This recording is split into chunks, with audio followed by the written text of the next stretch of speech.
बिस्मिल्लाहिर्रहमानिर्रहीम। अस्सलाम वालेकुम स्टूडेंट्स। आज हम चैप्टर नंबर 1 का लेक्चर नंबर 2 डिस्कस करने लगे और टॉपिक का नाम है assessment of total uncertainty in the final result. इससे पहले कि मैं लेक्चर आपको स्टार्ट करने लगूं, मैं आपको ये हाईली रिकमेंड करूंगा कि आप लेक्चर को साथ साथ नोट डाउन ज़रूर करें, चाहे अपनी बुक पे नोट करें चाहे किसी रफ पेज पे नोट करें। अच्छा, लास्ट टाइम हमने देखा था कि प्रिसीजन क्या होती है और एक्यूरेसी क्या होती है। उसमें हमारे पास एक सिंगल रीडिंग थी, लेकिन आपने सोचा कि जब हम मेजरमेंट करते हैं तो हम कभी कुछ रीडिंग्स को ऐड कर रहे होते हैं, सब्ट्रैक्ट कर रहे होते हैं, मल्टीप्लाई कर रहे होते हैं, डिवाइड कर रहे होते हैं, और कभी हम पावर फैक्टर ले रहे होते हैं, कभी एवरेज ले रहे होते हैं, और कभी हम टाइम पीरियड कैलकुलेट कर रहे होते हैं टाइमिंग डिवाइस से। तो जाहिर बात है हर सिचुएशन में हमारे पास जो टोटल अनसर्टेनिटी है वो डिफरेंट होगी, और हमें उस जो मेजरमेंट है उसमें हर रीडिंग की अनसर्टेनिटी का ख्याल रखना होगा। तो फिज़िक्स वालों ने कुछ रूल्स सेटअप किए हैं, वो हम देख लेते हैं कि क्या होता है। पहली बात तो ये कि अगर आपके पास कोई रीडिंग्स हैं, 2 है, 3 है, 4 हैं, और वो ऐड हो रही हैं या सब्ट्रैक्ट हो रही हैं, तो उसके लिए क्या रूल है फॉर एडिशन एंड सब्ट्रैक्शन। मतलब आपके पास कुछ रीडिंग्स हैं और वो ऐड सब्ट्रैक्ट हो रही हैं, तो उसके लिए क्या रीडिंग है। याद रखिएगा, ये रूल सिर्फ एडिशन और सब्ट्रैक्शन पे एप्लीकेबल है। जितनी मर्जी रीडिंग्स हों ये मैटर नहीं करता। एक लाइन लिखने आपको सारी उम्र के लिए याद रहेगा कि जब भी रीडिंग्स ऐड या सब्ट्रैक्ट हो रही हो तो आपने क्या करना है, एब्सोल्यूट अनसर्टेनिटीज आर एडेड। जब भी हमारे पास कोई 2 रीडिंग्स ऐड या सब्ट्रैक्ट हो रही हों, 2 ज़रूरी नहीं है, जितनी मर्जी रीडिंग्स हों, लेकिन ऐड या सब्ट्रैक्ट हो रही हो तो आपने उनकी एब्सोल्यूट अनसर्टेनिटीज़ को ऐड कर देना है। Absolute uncertainties are added. अब जो यहाँ पे बुक में इसकी एग्जांपल है, मैं यहाँ पे वही लिख लेता हूँ, लेकिन मैं इसको एग्जांपल के तौर पे लिखूँगा। हम इसको न्यूमेरिकल के तौर पे लिखेंगे। हमारे पास 2 रीडिंग्स हैं। पहली रीडिंग है हमारे पास, उसने कोई लेंथ मेजर की है, x1 की वैल्यू है 10.5, और उसने जिस इंस्ट्रूमेंट से लेंथ मेजर की है उसका लीस्ट काउंट है ±0.1 सेंटीमीटर। रीडिंग और लीस्ट काउंट के दोनों के यूनिट सेम है। और x2 उसने कोई रीडिंग मेजर की है 26.8 ±0.1 सेंटीमीटर। आप फिर देखें, रीडिंग के और लीस्ट काउंट के दोनों के यूनिट सेम है। वो कहता है डेल्टा एक्स निकालो, मतलब इनका डिफरेंस निकालो। तो डेल्टा एक्स आपके पास इक्वल होता है x2 माइनस x1, और वो मुझे निकाल के लिखने की ज़रूरत नहीं है, वो आपको नज़र आ रहा है। 26.8 में से आप 10.5 को माइनस करेंगे, आंसर हमारे पास आएगा 16.3। अच्छा, अब कुछ स्टूडेंट्स बड़े बेवकूफ़ होते हैं, वो ये रीडिंग्स याद करते हैं। काइंडली अपने ऊपर एहसान करें, इन रीडिंग्स को याद ना करें। आप यहाँ 20 ले लें, यहाँ 10 ले लें, लीस्ट काउंट आप जो मर्ज़ी ले लें, कोई फ़र्क नहीं पड़ता। लेकिन अब आपने याद रखना है कि ये जो लीस्ट काउंट है ना, चाहे ये वैल्यू ऐड हो रही हो चाहे सब्ट्रैक्ट हो रही हो, आपने लीस्ट काउंट को ऐड ही करना है। 0.1 को 0.1 में ऐड करेंगे तो ऑब्वियस सी बात है आपके पास आ जाएगा 0.2 सेंटीमीटर। आई होप कि आपको ये जो पॉइंट है ये बड़े अच्छे से समझ आया होगा। अच्छा जी, अब हम बात करते हैं कि जब हमारे पास जो रीडिंग्स हैं वो मल्टीप्लाई या डिवाइड हो रही हों, फॉर मल्टीप्लिकेशन एंड डिवीजन। अच्छा, ये जो रूल बने हैं ये काफ़ी एफर्ट के बाद बने हैं, और इसका जो किस तरह से ये रूल बने हैं इसको आप बुक के जो एंड पे आपको कुछ पेजेस होते हैं उनको आप देखिए, वहाँ पे उसने बताया। इसके अलावा आप नेट पे भी सर्च कर सकते हैं कि ये कैसे रूल बने हैं, क्योंकि हमारे पेपर का ये हिस्सा नहीं है, इसलिए मैं आपको समझा नहीं सकता कि हमें कैसे पता चला कि क्या ऐड करना है और क्या सब्ट्रैक्ट करना है। अच्छा, जब 2 रीडिंग्स या 2 से ज़्यादा रीडिंग्स मल्टीप्लाई या डिवाइड हो रही हों तो फिर वहाँ पे क्या सिनेरियो होगा, आप लिख लीजिए, percentage uncertainties are added. Percentage uncertainties are added. अगर आपने गौर किया हो तो आपको पता चल चुका होगा कि ये पहले वाले सवाल से डिफरेंट है। पहले वाले सवाल में था लीस्ट काउंट आर एडेड, अब वो बंदा कह रहा है परसेंटेज अनसर्टेनिटीज आर एडेड। मैं इसको सिंपल रखने के लिए आपकी बुक वाले एग्जांपल दूंगा। आई highly recommend all of you, आप इसको याद करने की कोशिश ना कीजिएगा, आप अपने बोर्ड के एग्ज़ाम में कोई भी एग्जांपल लिख सकते हैं, आपके पास बस कैलकुलेटर होना ज़रूरी है। अच्छा जी, तो सबसे पहले हमारे पास वोल्टेज दिया हुआ है, वोल्टेज की वैल्यू है 5.2 वोल्ट। क्योंकि मैं 8 साल से पढ़ा रहा हूँ इसलिए मुझे ये चीज़ें याद है, तो आप कोशिश ना करें कि आपको ये रीडिंग याद हो। जो चीज़ें याद करने वाली होंगी वो मैं आपको साथ साथ बताता जाऊँगा। 5.2 ± 0.1 वोल्ट। आपने वोल्ट मीटर से कोई रीडिंग मेजर की है वोल्टेज की, वो है 0.1 वोल्ट के लीस्ट काउंट के साथ, और आपने करंट मेजर किया है 0.84 और उसका जो लीस्ट काउंट है वो है हमारे पास 0.05 प्लस और माइनस 0.05। पहली बात तो ये कि अगर आप इस क्वेश्चन को डायरेक्ट करने का सोच रहे हैं तो आप ना सोचें, क्योंकि आपने निकालनी है रेजिस्टेंस, और रेजिस्टेंस का फॉर्मूला होता है R is equals to V/I। For example अगर आपने पावर निकालनी होती तो आप P is equals to VI कर लेते, लेकिन जो यहाँ पे आप रूल अप्लाई करोगे दोनों के लिए सेम रहेगा, मल्टीप्लिकेशन और डिवीजन के लिए परसेंटेज अनसर्टेनिटीज ऐड होती है। अभी आप ये वर्ड फोकस ही करोगे फिर आपको याद आएगा ओहो परसेंटेज अनसर्टेनिटी तो दी भी नहीं। चले हम परसेंटेज अनसर्टेनिटी की बात बाद में करते हैं, पहले हम रेजिस्टेंस निकाल लेते हैं। 5.2 ओवर 0.84, ये आपने मैट्रिक में फॉर्मूला पढ़ा हुआ है और ये आपको आता है। रेजिस्टेंस निकलती है 6.2 प्लस और माइनस समथिंग, इसकी हम खाली जगह छोड़ देते हैं। अच्छा जी, और रेजिस्टेंस के यूनिट होते हैं ओहम। अब हम आते हैं अपनी असल चीज़ की तरफ। मसला हो गया, मसला ये हो गया कि हमारे पास परसेंटेज अनसर्टेनिटी किसी चीज़ की भी नहीं दी गई तो कोई बात नहीं, हम निकाल लेते हैं। पहले हम परसेंटेज अनसर्टेनिटी निकालते हैं वोल्टेज में। कैसे निकालेंगे? 0.1 least count divide by measured value. Percentage uncertainty का फॉर्मूला आपको याद होना चाहिए, least count divide by measured value multiply by 100%, ये आपको याद है। तो लीस्ट काउंट है 0.1, मेजर्ड वैल्यू है 5.2। आप कुछ भी ले सकते हैं वैल्यू, उसको याद करने की ज़रूरत नहीं है, मल्टीप्लाई बाय 100%। ये परसेंटेज अनसर्टेनिटी आपके पास निकलती है 2%। आप इसे सॉल्व कर लीजिएगा काइंडली। उसके बाद हम परसेंटेज अनसर्टेनिटी निकालते हैं। हमारे पास जो दूसरी चीज़ है वो हमारे पास है करंट, परसेंटेज अनसर्टेनिटी इन करंट। अब आपने करंट की ही वैल्यू लिखनी है और करंट का ही लीस्ट काउंट लिखना है। तो 0.05 आपको नज़र आ रहा है, 0.05 ओवर 0.84 मल्टीप्लाई बाय 100%। आप इसको खुद से सॉल्व कर सकते हैं, कैलकुलेटर इस्तेमाल करें। ये हमारे पास निकलती है 6%।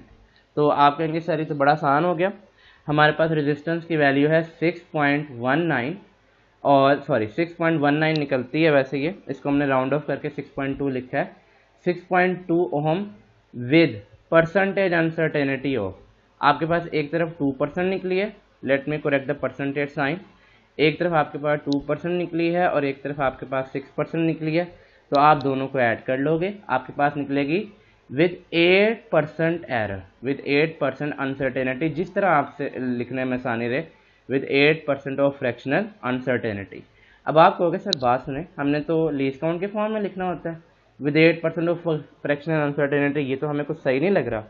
तो अब आपको याद है मैंने आपको लास्ट लेक्चर में एक फॉर्मूला लिखवाया था लीस्ट काउंट निकालने का। लीस्ट काउंट कैसे निकालते हैं? लीस्ट काउंट ऐसे निकालते हैं, percentage uncertainty multiply by measured value over 100%। अब आप सोच रहे होंगे परसेंटेज अनसर्टेनिटी तो हमने निकाल ली है, यहाँ पे आप गलती करते हो। ज़रा यहाँ ध्यान से देखिएगा, परसेंटेज अनसर्टेनिटी है 8%, ये कंबाइन की है रेजिस्टेंस की वोल्टेज और करंट की मिला के आपने परसेंटेज अनसर्टेनिटीज को ऐड किया, चाहे मल्टीप्लाई हो रही हो चाहे डिवाइड हो रही हो, आपने परसेंटेज अनसर्टेनिटी को ऐड करना है। मेजर्ड वैल्यू, यहाँ पे आप मिस्टेक करते हैं, यहाँ पे आप सोच रहे हो तो मैं वोल्टेज की वैल्यू लिखूँ करंट की लिखूँ। मेरी बात सुने, ये जो आपने अनसर्टेनिटी निकाली है ये रेजिस्टेंस के लिए निकाली है ना, तो यहाँ पे आप रेजिस्टेंस की वैल्यू लिखेंगे ना, 6.2 जो आपके पास आई थी, या 6.19 चला लें तो ज़्यादा बेहतर है, आपका आंसर ज़्यादा एक्यूरेट आ जाएगा। ओवर 100%, यहाँ पे ये याद रखना है, ये 8% के साइन के साथ है, अदरवाइज़ आप सोचते रहोगे कि परसेंटेज का साइन कटा क्यों नहीं। तो ये 8% है मल्टीप्लाई बाय 6.19 ओवर 100%, परसेंटेज से कट जाएगा, आपके पास आएगा लीस्ट काउंट। लीस्ट काउंट आपके पास आएगा प्लस और माइनस 0.5 ओहम्स। तो यहाँ पे जिस चीज़ का हमें इंतज़ार था वो थी 6.2 प्लस और माइनस 0.5 ओहम। आई होप कि आपको अंडरस्टैंडिंग हुई होगी कि जब हमारे पास दो रीडिंग्स मल्टीप्लाई या डिवाइड हो रही हो तो हमने उनकी परसेंटेज अनसर्टेनिटी को ऐड करना है और एंड पे हमने इस फॉर्मूले को लगा के दोबारा से लीस्ट काउंट निकाल लेना है फाइनल रीडिंग। अब बड़ा इंटरेस्टिंग टॉपिक है आगे, आपने देखना है कि अगर हमारे पास अभी तक आपने देखा कोई पावर नहीं थी और अगर हमारे पास कोई पावर आ रही हो तो फिर क्या करना है, 4 पावर फैक्टर। आप सोच रहे होगे कि ये सवाल लॉन्ग में कैसे आता है, ये सारे सवाल लॉन्ग में नहीं आते, ये सारी हेडिंग नहीं आती। वो आपको खुद बता देता है कि अनसर्टेनिटी निकालें इन टॉपिक्स में। तो हमने तो यहाँ पे 5 टॉपिक्स डिस्कस करने हैं, उसकी मर्जी है, वो आपको कोई से 2 दे दे, कोई से 3 दे दे, लेकिन ये अब एग्जामिनर पर डिपेंड करता है। 4 पावर फैक्टर, हम देखते हैं कि पावर फैक्टर में हमारे पास अनसर्टेनिटी कैसे आती है। इस लाइन को लिख लीजिए, आपके लिए आसानी रहेगी। Multiply the percentage uncertainty by that power, multiply the percentage uncertainty by that power, multiply the percentage uncertainty by that power. I hope कि आप इसको साथ साथ लिख रहे होंगे और आपको समझ आ गई होगी कि मेरे लेक्चर डिलीवर करने का तरीका क्या है। मैं पहले थोड़ा सा लिखवाता हूँ और फिर बाद में उसको डिटेल से एक्सप्लेन करता हूँ। चलें हम इसकी एग्जांपल देखते हैं। अब सिनेरियो कुछ इस तरह से है कि आपने निकालना है वॉल्यूम। अब वॉल्यूम का फॉर्मूला तो हमारे पास हर ज्योमेट्रिकल ऑब्जेक्ट के लिए डिफरेंट होता है, लेकिन आपने निकालना है वॉल्यूम ऑफ द स्फीयर। लेकिन आपको सबसे पहली बात यह कि आपको स्फीयर का रेडियस दिया है। स्फीयर आपको पता है बॉल को कहते हैं, 3 डायमेंशनल सरफेस होती है, तो रेडियस हमारे पास है 2.25 प्लस और माइनस 0.01। तो ये अगर मैं आपसे पूछूं कि उसने किससे मैयर किया, तो ऑब्वियस बात है इसने वर्नियर कैलिपर से ये रीडिंग मैयर की है। Again I highly recommend, please do not try to memorise these readings. अच्छा, तो वॉल्यूम ऑफ द स्फीयर का फॉर्मूला होता है, अगर आपको याद हो, sphere is a 3 dimensional ball की तरह की जो बॉडी होती है उसको हम स्फीयर बोलते हैं, उसका रेडियस हमें बताया हुआ है।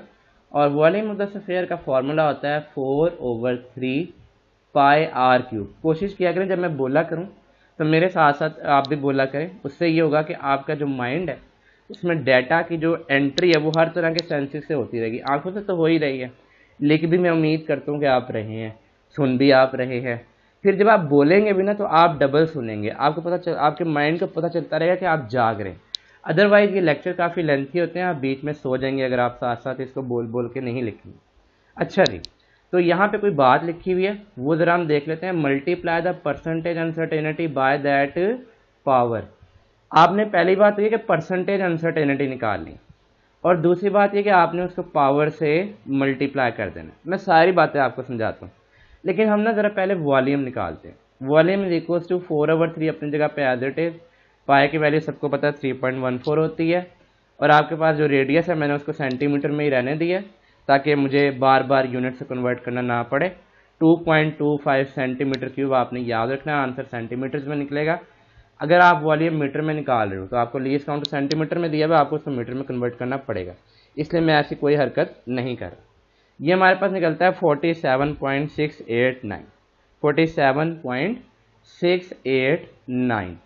अब आप ज़रा यहाँ पे थोड़ा सा सब्र करें। पहली बात तो ये कि मैंने परसेंटेज अनसर्टेनिटी नहीं निकाली, मैं परसेंटेज अनसर्टेनिटी निकालूंगा रेडियस में। ध्यान से बात सुनो, परसेंटेज अनसर्टेनिटी में किस में निकाल रहा हूँ? रेडियस में, वॉल्यूम में नहीं निकाल रहा। अब रेडियस की परसेंटेज अनसर्टेनिटी कैसे निकालूंगा? Least count 0.01 divide by measured value, दोनों सेम यूनिट्स में 2.25 मल्टीप्लाई बाय 100%। लॉजिक, मसला ही हल हो गया। ये आपके पास निकलती है 1.2%। ये हमारे पास परसेंटेज अनसर्टेनिटी है रेडियस की। अब ज़रा इस स्टेटमेंट की तरफ आए जिसके ऊपर आपने अभी तक गौर नहीं किया। Multiply percentage uncertainty by that power. और मुझे ज़रा देख के बताएं रेडियस के ऊपर पावर क्या है? रेडियस के ऊपर पावर है 3। तो अब आप परसेंटेज अनसर्टेनिटी रेडियस में नहीं निकाल रहे, आप वॉल्यूम में निकाल रहे हो, क्योंकि पाई आर क्यूब फार्मूला रेडियस का नहीं है, वॉल्यूम का है। तो परसेंटेज अनसर्टेनिटी वॉल्यूम, एग्जैक्टली इसको 3 से मल्टीप्लाई कर दें, 3 मल्टीप्लाई बाय 1.2%, आपके पास ये कितनी आ जाएगी? तो ये हमारे पास आ जाएगी, I made a mistake here, I am very sorry for that. ये आपके पास निकलती है 0.4। परसेंटेज अनसर्टेनिटी रेडियस में आपके पास कितनी निकलती है? 0.4। 0.4 को आप लोग किससे मल्टीप्लाई करोगे? 3 से मल्टीप्लाई करोगे।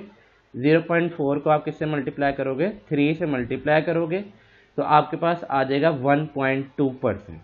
तो ये नुकसान होता है रट्टा लगाने का, तो कोशिश कीजिए चीज़ों को याद ना करें, चीज़ों को समझें। तो आपके पास परसेंटेज अनसर्टेनिटी वॉल्यूम में निकली है 1.2%। अच्छा, अब हम इसको कैसे लिखेंगे? देखें जी, वॉल्यूम आपने निकाला है 47.689, 47.689 विद 1.2% अनसर्टेनिटी। तो बाकी इसमें क्या है? बाकी के बारे में हम अनसर्टेन नहीं है, बाकी के बारे में हम सर्टेन है। 1.2% अनसर्टेन है और बाकी चीज़ के बारे में हम सर्टेन हैं कि ये रीडिंग सही है। अच्छा जी, तो 1.2% अनसर्टेनिटी। अब आपको यहाँ पे प्रॉब्लम आएगी, आप कहेंगे सर ये तो लीज काउंट के साथ नीचे दिया हुआ है। मेरी बात सुनिए, लीज काउंट का फॉर्मूला मैंने अभी आपको सिखाया है। लीज काउंट कैसे निकालते हैं, percentage uncertainty multiply by measured value over 100%। Value डालें, परसेंटेज अनसर्टेनिटी है 1.2%, मेजर्ड वैल्यू है 47.689। किससे डिवाइड करेंगे, 100% से। परसेंटेज का साइन कट जाएगा, आपके पास जवाब आ जाएगा। कितना जवाब आएगा आपके पास, प्लस माइनस 0.6, वही यूनिट है जो रीडिंग के थे, सेंटीमीटर क्यूब। अब आप लिख सकते हो वॉल्यूम को 47.689 प्लस माइनस 0.6 सेंटीमीटर क्यूब। अब आपके पास जो चौथा केस है वो उसमें सिनेरियो ये है कि आपके पास जो रीडिंग है वो एक एवरेज वैल्यू है। तो मतलब आपने अनसर्टेनिटी कैलकुलेट करनी है for uncertainty in the average value of many measurement. For uncertainty in the average value, मतलब आप बहुत सारी वैल्यूज आपको दी गई थी, आप उसकी कैलकुलेट कर रहे थे एवरेज। तो आपने वहाँ पे for the uncertainty in average value of many measurements में आपने अनसर्टेनिटी निकालनी है। तो मेरे साथ साथ आप लोग इसको लिखते जाएंगे तो आपको फ़ायदा होता जाएगा। पॉइंट्स तो मैं यहाँ पे नहीं लिख रहा, लेकिन मैं आपको रीडिंग लिख के दिखा रहा हूँ। अच्छा जी, तो हमारे पास उसने 6 रीडिंग्स दी गई है। रीडिंग मैं आपके सामने लिखता हूँ। हमारे पास पहली रीडिंग है 1.20, दूसरी रीडिंग है 1.22। मैंने यहाँ पे ही इसको करना है, तो आप कोशिश कीजिएगा इसको ज़रा समझ लीजिएगा, मेरे पास बार बार इसको लिखने का टाइम नहीं है। तीसरी रीडिंग है हमारे पास 1.23, चौथी रीडिंग है हमारे पास 1.19। अब बताएं, आप मुझे याद कर सकते हैं इतनी सारी रीडिंग? नहीं, तो आप कोई भी वैल्यूज़ ले लें। हमारे पास फिफ्थ रीडिंग है 1.22 और लास्ट हमारे पास रीडिंग है 1.21। ये आपके पास रीडिंग है। मेरे पास जगह तो बहुत ज़्यादा है लेकिन टाइम बहुत थोड़ा है। तो पहला स्टेप अगर आप अपनी बुक पे पढ़ें तो पहले स्टेप्स में साथ साथ यहाँ पे लिखता जाता हूँ। पहला स्टेप है find the average value. Find the average value, पहला स्टेप क्या है जी, फाइंड द एवरेज वैल्यू। और मेरा ख्याल है कि आप बचपन से एवरेज निकालना सीखते आ रहे हैं। एवरेज कैसे निकालते हैं, सारी रीडिंग्स को ऐड कर लेते हैं और टोटल नंबर ऑफ रीडिंग्स पर डिवाइड कर लेते हैं। 1.20 plus 1.22 plus 1.23 plus 1.19 plus 1.22 plus 1.21। कितनी रीडिंग्स है हमारे पास, ये 6 रीडिंग्स है। आपने इसको किससे डिवाइड कर देना है, 6 से। आपके पास जो एवरेज वैल्यू आई है वो है 1.21। ये मुझे यूनिट में आपको बताना भूल गया, यूनिट थे मिलीमीटर्स में, तो आपने ये यूनिट निकाल लिए मिलीमीटर में। अब ज़रा दूसरा पॉइंट सुनिएगा बहुत ध्यान से। Find the deviation of each measured value from the average value. Find the deviation of each value. Her reading को आप माइनस करेंगे। किससे माइनस करेंगे, एवरेज वैल्यू में से। Deviation of each value, deviation of each value, her reading को आप क्या करेंगे, माइनस करेंगे। किस में से माइनस करेंगे, फ्रॉम एवरेज वैल्यू। अब ये मेरे लिए तो बड़ा मुश्किल है लिख के दिखाना सारा, इसलिए मैं थोड़ा सा लिखूंगा और बाकी आप समझ जाएंगे। 1.21 माइनस 1.20 क्या आएगा आपके पास, ऑब्वियस सी बात है 0.01। अब आप ये खुद करेंगे बाकी। 1.21 माइनस 1.22 आपके पास क्या आएगा, माइनस 0.01। लेकिन ये क्या, मैंने तो माइनस लिखा ही नहीं। इग्नोर नेगेटिव साइन, जो आपके पास नेगेटिव साइन है उसको इग्नोर कर देना, इग्नोर नेगेटिव। अब मेरा ख्याल है कि आप सारों में से सारों को माइनस कर सकते हैं। मैं बस आखिरी वैल्यू लिखता हूँ 1.21 माइनस 1.21।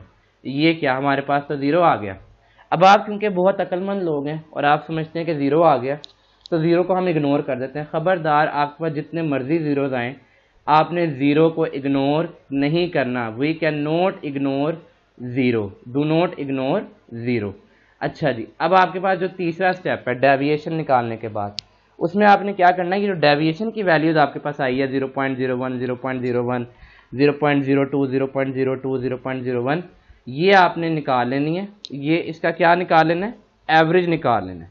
मीन डेविएशन क्या कैलकुलेट कर लेना है, मीन डेविएशन। मतलब ये जो सारी वैल्यूज़ आपके पास अभी आई थी, अब आप इसका डेविएशन लोगे दोबारा से, सॉरी इसका मीन लोगे दोबारा से। उसको मैं यहाँ पे ही कर देता हूँ। 0.01 पहले की डेविएशन है, 0.01 दूसरे की डेविएशन है, 0.02 तीसरे की डेविएशन है, आपको नज़र आ रहा है 1.23 है, माइनस में निकलता है, हम इग्नोर कर देते हैं। 0.02 चौथे की डेविएशन है, पाँचवें की डेविएशन आपको नज़र आ रहा है 0.01 है, और आखिरी की डेविएशन क्या है 0। इसको इग्नोर नहीं करना, इसे काउंट हमें करना पड़ेगा। 6 से डिवाइड करेंगे, 5 से डिवाइड नहीं करेंगे, रिमेंबर दैट पॉइंट, 5 से डिवाइड नहीं करेंगे।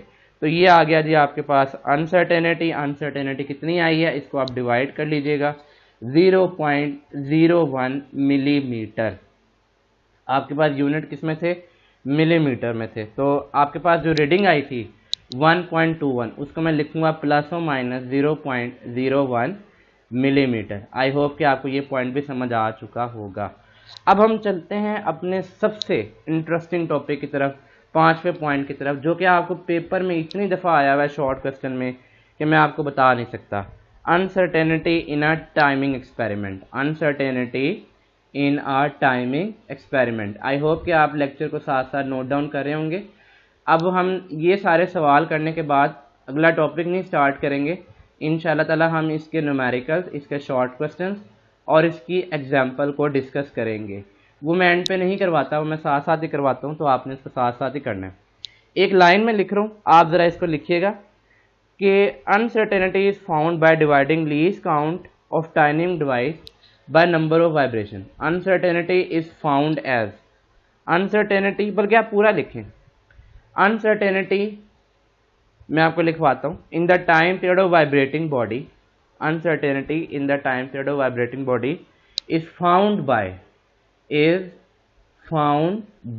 आई होप कि आप मेरे साथ साथ लिख रहे होंगे, dividing, is found by dividing least count of timing device, जिससे आप टाइम मेजर कर रहे होते हो, यानी कि आपकी stop watch, least count of timing device bye least count of timing device by the number of vibrations, by the number of vibrations. हो सकता है आपको समझ ना आई हो, अभी हम इसको करते हैं, आपको समझ आ जाएगी कि लीस्ट काउंट को डिवाइड करना है नंबर ऑफ वाइब्रेशन से।